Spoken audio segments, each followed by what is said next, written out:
сіздердің ойларыңыз жасанды интеллектіге қатысты тым оптимистік сияқты. Өйткені Европада жүргізілген жаңағыдай университетті бітіргеннен кейінгі адамдардың жағдайын зерттеген кезде олардың орташа GPA өскен, тамаша өскен, бірақ десе де олардың университет бітіргеннен кейінгі жаңағы сынақ мерзімі дейді ғой, жұмыс орнында 3 ай, жарты жыл берілетін, соларды сол кезде сынақ мерзімін өту қабілеттері төмендеп өте қатты түскен. Осы мәселе бар. Соған қатысты біздер, мысалы үшін, студенттердің қабілеті түсіп кетпесін деп, менің мысалы үшін жеке тәжірибемде жаңағыдай басында айтып кеткенде мен бөлемін білім беру барысында. Мысалы үшін, енді менің пәндерім әдетте жаңа дағды қалыптастыру пәндері ғой, бағдарламалап үйрету деген сияқты, бірге бірді қосып үйрету деген сияқты мәселеде. Сонда мен мысалы үшін алғашқы 3 аптада, болмаса алғашқы 5 аптада мүлдем тыйым салам.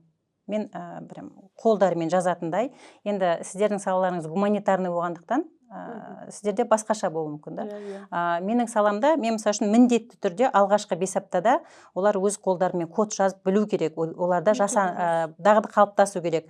Одан кейін келесі апталарда мен бір бөлігін ғана қолданам да, соңғы апталарда толық пайдалануға болады. Өйткені мен бұл шешімге кездейсоқ келген жоқпын, менің тәжірибем болды. Менің студентім болды. Біз жаңа бағдарлама тілін өттік, 2 апта өткеннен кейін ол бала маған келіп нетті жаңағыдай.